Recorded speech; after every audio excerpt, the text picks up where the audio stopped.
Hola amigos? ¿Cómo están? Muy buenas tardes. Bienvenidos a una nueva edición de Telecapacitación. Esta vez aquí en el Hospital 22 Tarapoto, acompañado de una bella abogada, por cierto, compañera de trabajo también de la Oficina de Asesoría Legal de la OGES especializada, la unidad ejecutora del gobierno regional, que implica a las tres IPES más importantes de esta parte de la región. Hablamos del Hospital 22 Tarapoto, así como también del Banco de Sangre Regional y el Laboratorio Referencial. Nuestra abogada, Grace Gómez Reategui, nos va a hablar sobre un tema muy importante en el marco de la salud pública, y ello es la penalización de actos de agresión contra personal de salud en los hospitales enmarcados en la ley número 31333. Un tema que de seguro debe interesar mucho a los que están en estos momentos conectados a través de la plataforma Zoom de Tele Salud y el Hospital 22 Tarapoto, para poder conocer un poco más sobre las acciones que se deben ejercer ante una posible agresión que pudiera suscitarse en el marco de las labores que ejercen nuestros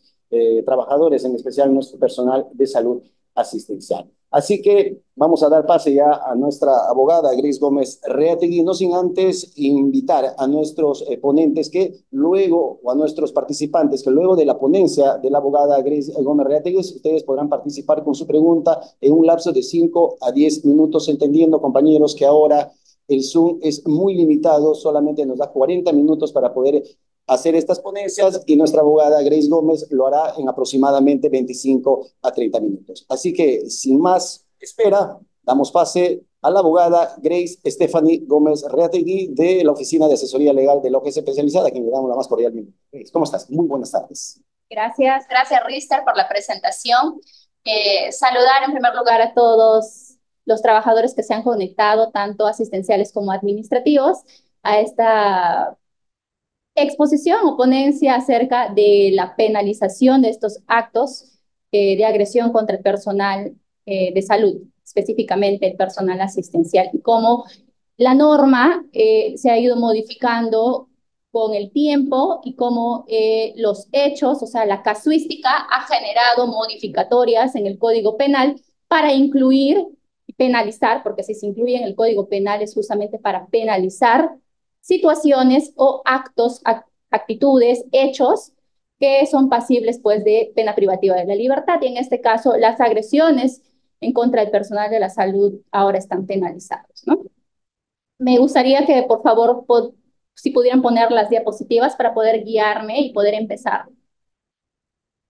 Bien, entonces el tema que vamos a tratar hoy es la penalización de los actos. La penalización de actos de agresión contra personal de salud en los hospitales. Esto está regulado por la ley 31.333. Esta ley es la que incorpora una modificación al Código Penal, como ya lo mencioné. No es una ley que regula, sino que más bien es una ley que modifica, es una ley modificatoria al Código Penal.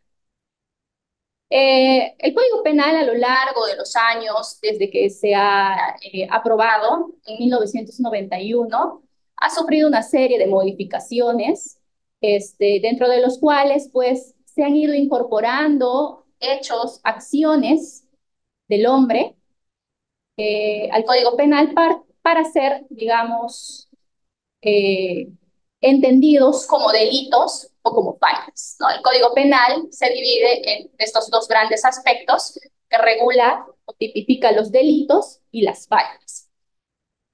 Tanto los delitos como las faltas se determinan en función pues, a una investigación penal, y dependiendo de los hechos que concurran, se va a determinar si es que existe un delito o si es una falta, ¿no? Por eso existe en la investigación penal etapas en donde se determina este tipo de condición.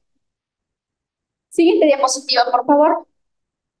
Bien, acá he puesto una imagen de una noticia de RPP en donde como encabezado tiene: ciudadano que agredió a enfermeras es acusado de reincidencia en no permitir procesos de inmunización. Acá claramente podemos ver una situación en la que unas enfermeras han estado desarrollando sus funciones con normalidad, ¿no? En un proceso de inmunización, han estado desarrollándose como profesionales en servicio, digamos, activo. ¿Escuchan? en el servicio activo, pero que sin embargo un ciudadano, seguramente por X razones, por no creer de repente en las vacunas o por no querer que ser inmunizados, ha agredido a las enfermeras. Entonces, este tipo de situaciones se han desarrollado a lo largo de los años en nuestro país con muchísima notoriedad y con altos índices de estadística.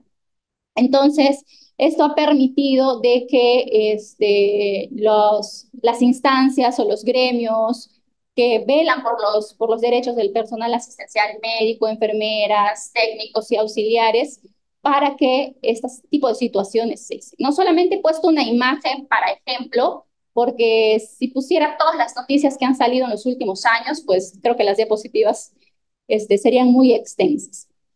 Para iniciar entonces, me gustaría, la siguiente diapositiva, por favor, eh, hablar un poco acerca de algunos conceptos que son básicamente, que tratan de definir qué son los actos de agresión al personal de salud.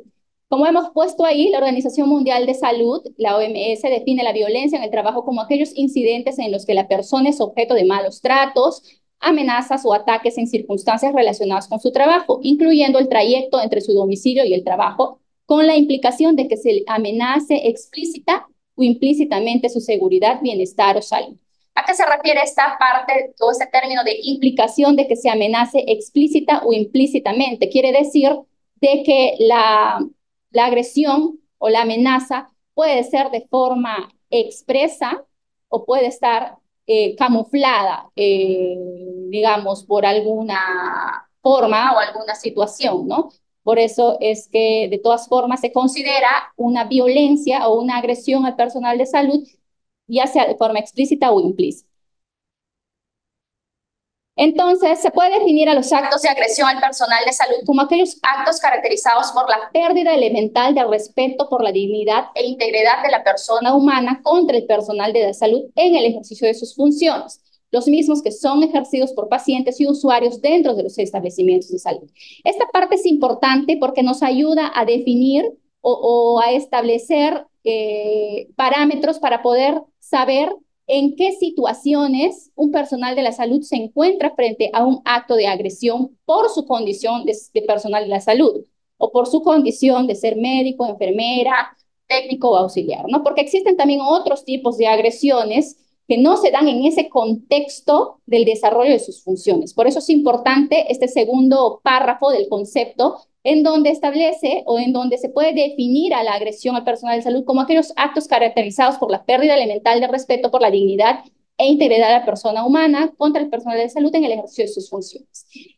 Siempre y cuando la agresión se suscite o se dé en el ejercicio de sus funciones dentro de un ejercicio por pacientes, familiares, usuarios, dentro de un establecimiento de salud, porque puede darse también de que dentro de un establecimiento de salud se dé otro tipo de violencia, como es la violencia hacia la mujer, ¿no? Entonces, esta violencia, como es la violencia hacia la mujer, se va a caracterizar por otros aspectos, principalmente por el tema de género. Entonces, para poder diferenciar entre, poder decir, yo como licenciada en enfermería me ha agredido un familiar de un paciente o un paciente varón, entonces yo me siento violentada como mujer, hay que tener mucho cuidado en esos términos porque si la agresión se ha dado al personal de la salud, sea varón o mujer, en el ejercicio de sus funciones, dentro de un establecimiento de salud, por su condición de personal de salud y por estar ejerciendo sus funciones, hablamos de una lesión o de una agresión al personal de la salud. Pero si esta agresión se ha dado por la condición de ser mujer o por su condición de género, ya estamos hablando de una situación de violencia de género, que no lo vamos a tocar, pero que sí me gustaría hacer hincapié en las diferencias para no digamos, que quede claro, ¿no? Y no exista confusión al respecto. No todavía, por favor, retroceda. Sí, ya. Lamentablemente, la violencia contra los trabajadores de salud cada vez son más frecuentes y ustedes como personal de la salud lo viven día a día. Nosotros en el área de asesoría legal, bueno, algunos trabajadores se acercan para consultarnos respecto a qué se podría hacer o a dónde pueden ellos recurrir, ¿no? Entonces, podemos darnos cuenta de que existe mucho de ese tipo de situaciones en el hospital.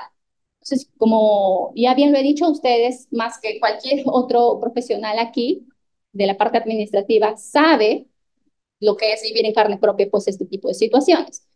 Entonces, en diversos países existen estudios que estiman que al menos uno de cada dos médicos ha tenido una experiencia de violencia en el lugar de trabajo en su vida, lo cual puede ser verbal, psicológica, física o sexual. Existen estudios que no le puedo poner porque es muy extenso, pero en países como Estados Unidos, China y España, las estadísticas señalan que el personal de salud con mayor agresión, tanto verbal, física, psicológica o sexual, es el personal médico.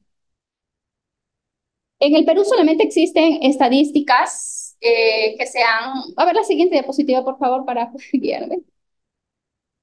Ah, ya veo. Entonces, retrocedamos para poder hacer algunas precisiones al respecto. En el año 2019, vamos a remontarnos al año 2019 porque es el año en el que se inicia o se marca el hito para poder, digamos, penalizar este tipo de situaciones. Un estudio publicado en el 2019 sobre violencia contra el personal de salud en Perú, llamado Del discurso a la acción, señala con datos estadísticos que el personal de salud y en particular los médicos sufren de violencia por parte de familiares o pacientes en los hospitales o centros de salud del país. Nos indica este estudio que la experiencia de vida de algún hecho violento por parte del personal de salud varía entre el 31,5 al 100% de casos. Y en los últimos 12 meses varía, o sea, en los últimos 12 meses del año 2019, varía entre 19,9 a 70,1%. Bueno, hay personal de salud que indica haber sufrido de un episodio de violencia física en los últimos 12 meses, varía entre 3,3 hasta un 25,7%.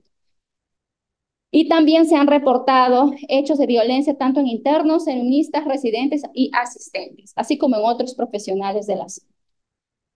¿Por qué es importante las estadísticas de este año? Porque es a partir de este año o de todo lo que digamos, se venía suscitando en años anteriores y en el año 2019, en ese contexto, el 20 de septiembre del 2019, antes del cierre del Congreso, se presenta un proyecto de ley, que es la 4833-2019, para modificar los artículos 121 y 122 del Código Penal, calificando como conducta agravante las lesiones cometidas contra los profesionales técnicos y auxiliares de la salud que desarrollan actividad asistencial. Bueno, sin embargo, dada la situación política en el 2019, no se llegó a aprobar este proyecto de ley en el 2019, sino es que en el año 2021, el 7 de agosto del año 2021, se aprobó la ley 31.333, que es la ley que vamos a hablar y tocar en esta oportunidad. Y es la ley que penaliza la agresión contra los médicos y cualquier profesional de salud para garantizar que su actividad no esté en riesgo. La mentada ley modifica los artículos 121 y 122 del Código Penal, como lo mencionaban en un inicio.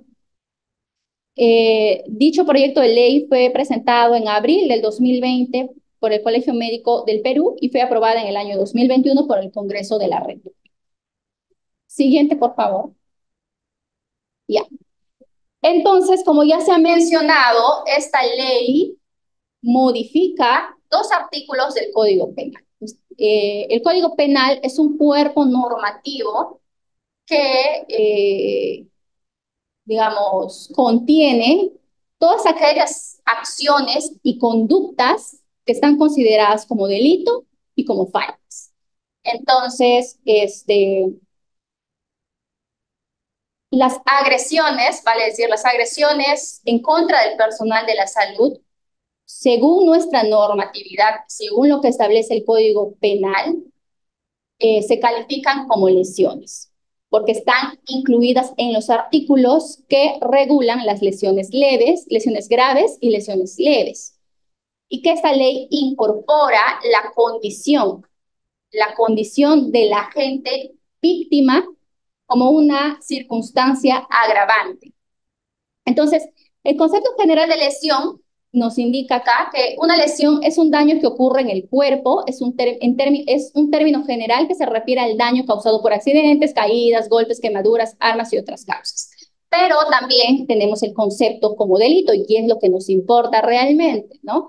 Ustedes como personal de la salud deben saber mejor que yo cuál es el concepto general de una lesión. Yo le he puesto nada más para digamos, tener un concepto general. Pero el concepto como delito de la lesión o lesiones, tanto graves como leves, es la acción u omisión típica antijurídica, culpable y punible.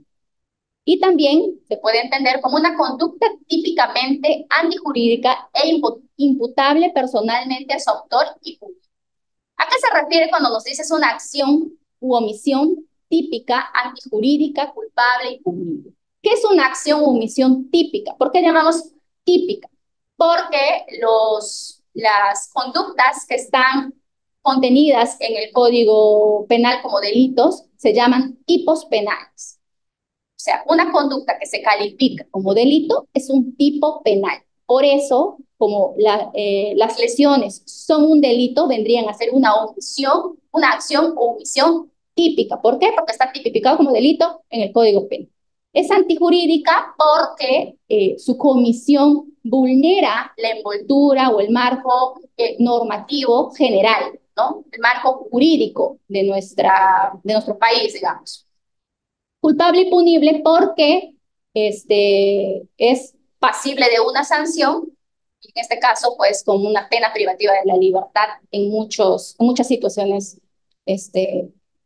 agravantes y graves. El delito en sí, como lesiones, bueno, se entiende que hay delito de lesiones cuando el autor, a consecuencia de una acción o omisión impropia, causa, produce u origina un daño grave o leve en la integridad corporal o salud de la víctima. Puede ser por dolo o culpa. Ahí entendemos que el delito de lesiones se puede dar por una acción u omisión impropia. O sea, la acción se refiere a la actitud directa de lesionar, u omisión, en donde de repente no existe intención, pero que se causa lesión. Por eso es que más abajo nos dice que puede ser por dolo o culpa. ¿A qué se refiere el dolo? El dolo es cuando existe la intención de lesionar, de hacer daño. O culpa cuando se da por situaciones en donde no ha existido la intención, pero que se ha dado, por ejemplo, por causas de una negligencia, una impericia, ¿no? O sea, que no ha habido esa intención, pero que finalmente sí ha generado un daño en la integridad corporal o la salud de la víctima. No, ahí nomás, por favor. En el delito de lesiones, tanto leves como graves, existen bienes jurídicos protegidos. ¿Qué son los bienes jurídicos protegidos? Es decir, ¿qué derechos me protegen frente a este tipo de acción o a este tipo de situaciones? El bien jurídico, el concepto tradicional nos dice que el bien jurídico protegido va a ser la integridad física y la salud, según el Código Penal y según cómo está taxativamente contemplado en el Código Penal, ¿no? Que puede ser que ese bien jurídico protegido, la integridad física y la salud. Pero que actualmente existen doctrinas, teorías avanzadas, porque en el derecho penal existe mucha doctrina y muchas teorías, se sustenta en circunstancias científicas y contrastables objetivamente, en donde se señala que si aceptamos que la vulneración de la integridad física trae como consecuencia inmediata una afectación a la salud del que la sufre, automáticamente se descarta la posibilidad de estar frente a dos bienes jurídicos diferenciados. Quiere decir de que si la agresión física va a vulnerar la integridad física y por ende mi salud, entonces estaríamos hablando de un único bien jurídico protegido, que en este caso vendría a ser la salud. En este contexto, ¿no? La salud puede ser definida como el estado en el cual ésta desarrolla todas sus actividades, tanto físicas como psíquicas, en forma normal, sin ninguna afección que lo aflige. Continuamos, por favor. Ahora sí, entramos atallar en lo que está establecido en el Código Penal. Como ya lo hemos mencionado, el Código Penal, tanto el artículo 121 como el 122, establecen o tipifican a las lesiones graves, el 121 y el 122 a las lesiones leves. Hasta el año 2021, las lesiones graves estaban tipificadas tal cual yo voy a exponer, porque he puesto la comparación entre lo que estaba antes de la dación de la ley 31.333, es decir, cómo el texto normativo del Código Penal estaba redactado en ese momento antes de la dación de la ley 31.333. Porque pues, o sea, después vamos a ver y vamos a comparar digamos, la nueva redacción en el Código Penal a partir de la dación de esta ley que les menciono. Entonces, vemos aquí, leemos, ¿no? Que las lesiones graves nos indica el que causa a otro daño grave en el cuerpo o en la salud física o mental será reprimido con pena privativa de libertad no mayor de 4 ni mayor de 8 años. Acá tenemos un concepto general de que el que causa a otro daño grave en el cuerpo o en la salud física o mental será reprimido con pena privativa de libertad. Desde ya nos adentramos en que las lesiones graves, sí o sí, la sanción pasible para este tipo de delito es pena privativa de libertad. Los años pueden oscilar entre las situaciones agravantes y las no agravantes. Por ejemplo, acá tenemos una pena privativa de libertad simple que nos dice que no menor de 4 ni mayor de 8 años. Y nos indica cuáles son las situaciones que pueden considerarse como lesiones graves. No es que se me ocurra a mí que esto es una lesión grave y ya. No, el mismo está tipificado en el Código Penal que se consideran lesiones graves. El siguiente, por favor. Entonces, ahí tenemos los supuestos que se consideran lesiones graves. El inciso 1 señala las que ponen en peligro inminente la vida de la víctima. Ponen en peligro inminente la vida de la víctima. Por el tan solo hecho de poner en peligro inminente la vida de la víctima, se considera una lesión grave. Las que mutilan un miembro u órgano principal del cuerpo o lo hacen impropio para su función. O causan a una persona incapacidad para el trabajo, invalidez o anomalía psíquica permanente o la que desfiguran de manera grave y permanente.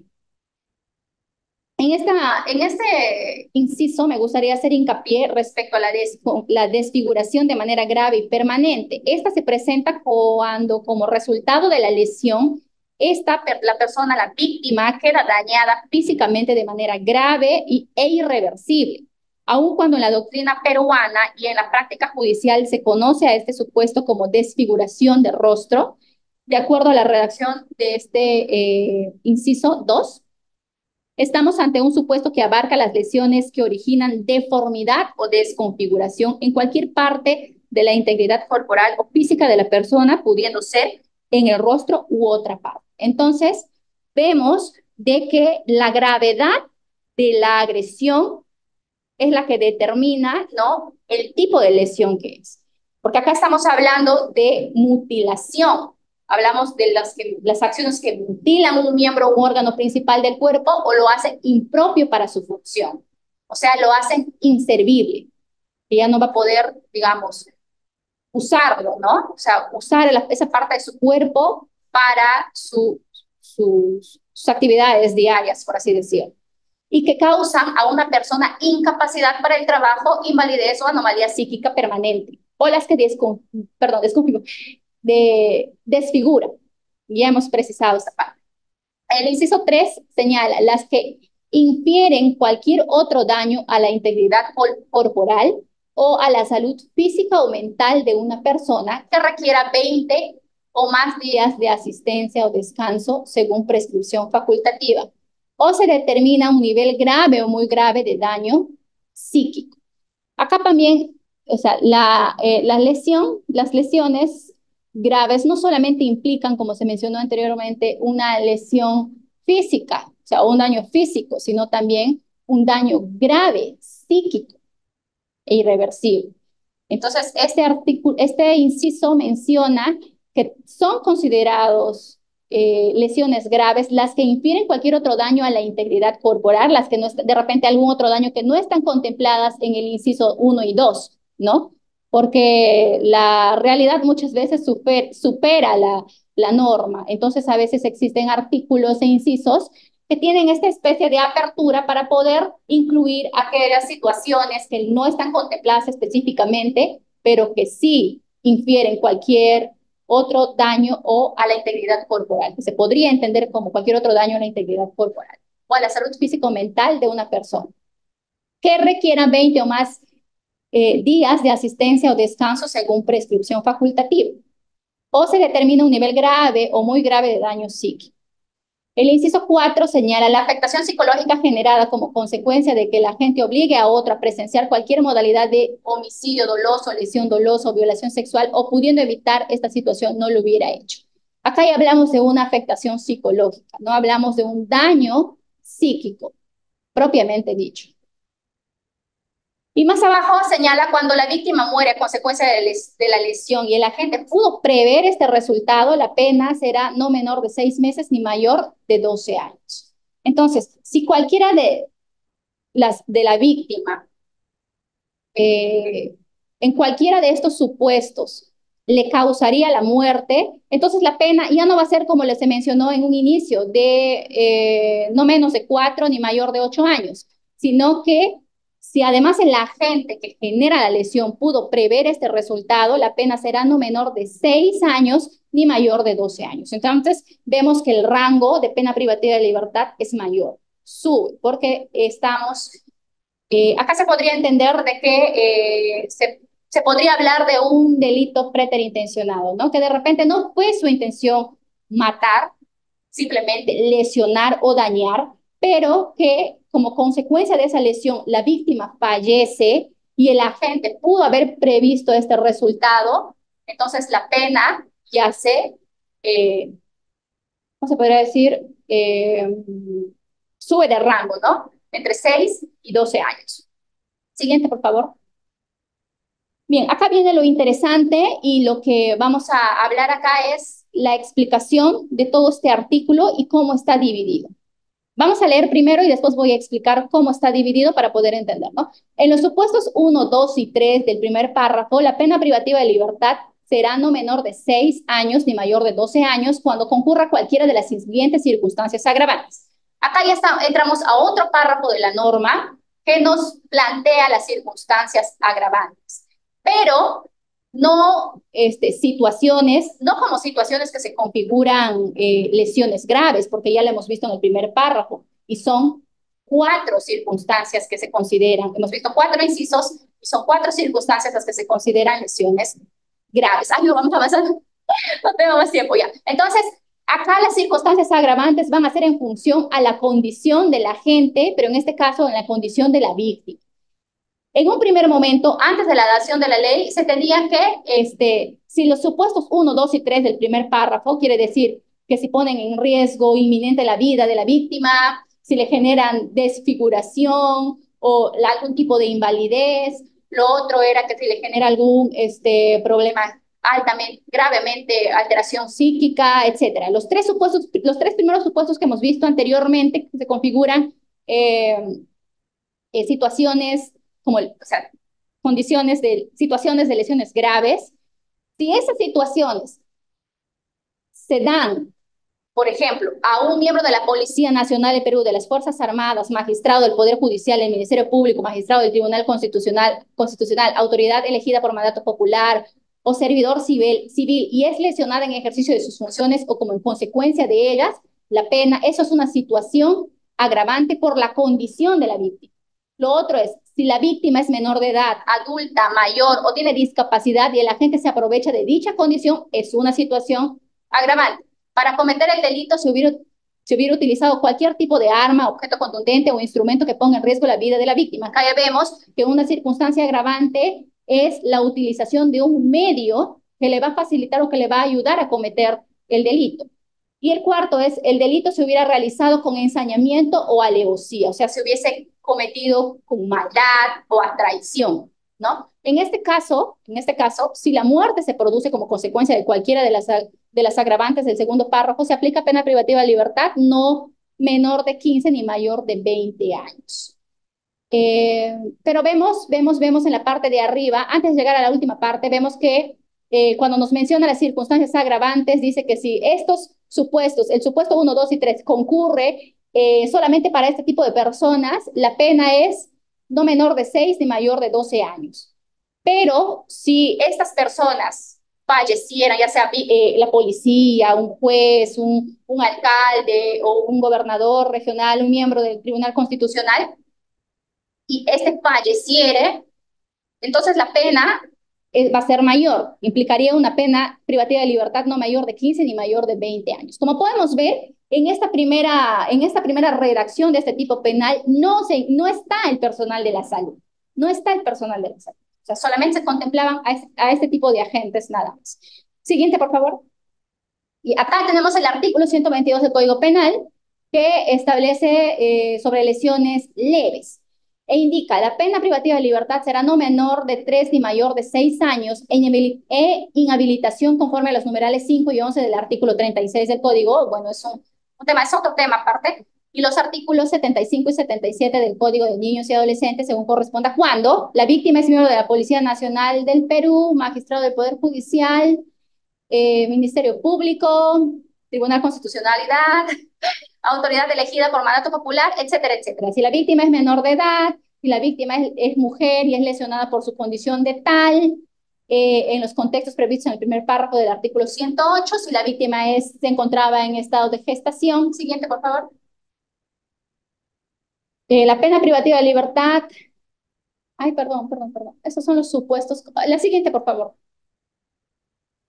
Ya, la víctima es el cónyuge, exconviviente, etcétera. Si la víctima tiene cualquier tipo de relación de dependencia, subordinación económica, cuidado laboral o contractual, y la gente se hubiera aprovechado de esta situación para cometer el delito. Acá, en las lesiones leves, básicamente se va a diferenciar de las graves por el contexto y la situación en la que se da, y otro, los días de incapacidad. Ya les voy a explicar más adelante, no tengo más tiempo.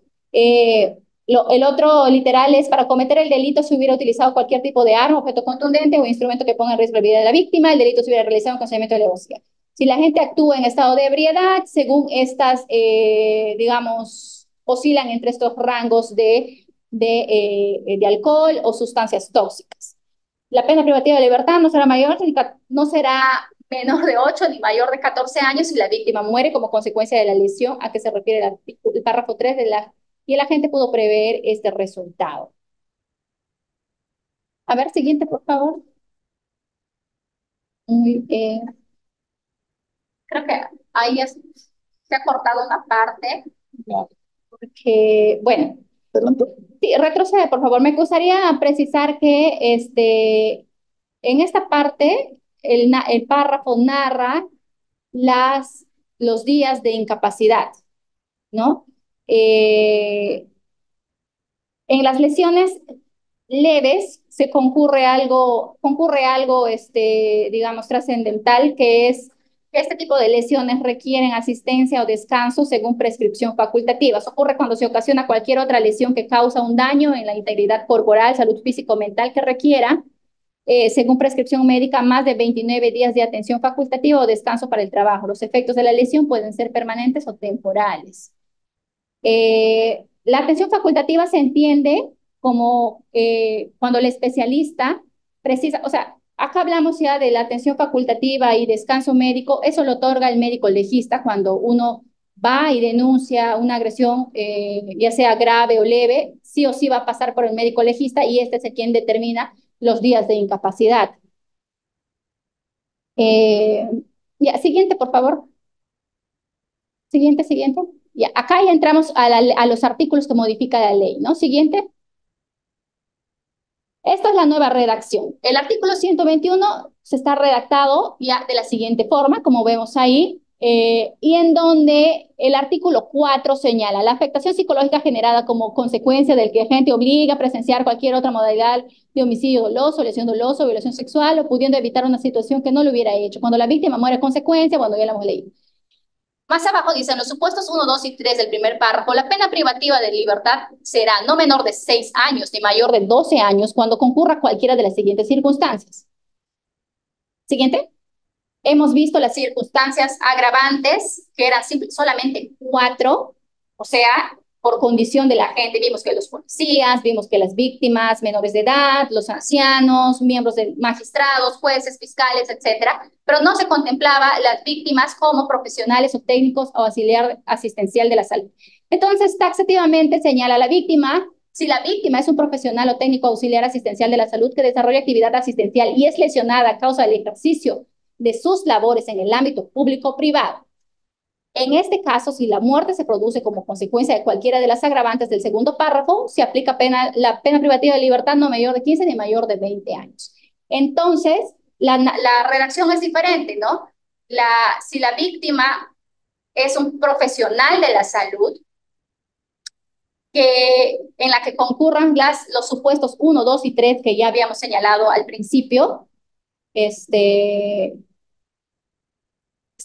digamos, se estaría cometiendo una lesión grave por el tan solo hecho de ser un profesional de la salud en el ejercicio de sus funciones. Si el personal de la salud falleciera a causa de la lesión producida, entonces la pena privativa de libertad va a ser mayor, o sea, ya se agrava la situación. Entonces, va a ser una pena no menor de 15 ni mayor de 20 años para el agente que cometa esa lesión en contra del profesional de la salud. Siguiente. Bueno, y el artículo 122, lesiones leves, está ya redactado de la siguiente manera, y lo que incorpora es el literal J. Vemos en las lesiones leves, digamos, los agentes o las víctimas, por su condición, como situaciones agravantes, y no estaba contemplado tampoco la víctima como profesional de la salud, técnico auxiliar asistencial de la salud, que desarrolla actividad asistencial y es lesionada a causa del ejercicio de sus labores en el ámbito público o privado. Para hacer una precisión, cuando hablamos de una lesión leve y cuando hablamos de una lesión grave, es importante mencionar que cuando la víctima de agresión esté en peligro inminente, es calificado como lesión grave de acuerdo al Código Penal y cuyas consecuencias sean la incapacidad de la persona para el trabajo, la invalidez, la alteración psíquica permanente. Pero mientras, o sea, contrario sensu, por así decirlo, una lesión leve solo corresponde a daños moderados a nivel físico y psíquico. La diferencia básica entre ambos conceptos se rige principalmente a una guía jurídica cuantitativa. ¿Por qué cuantitativa? Porque se va... Gobierno Regional de San Martín, Dirección Regional de Salud. Generando desarrollo con transparencia.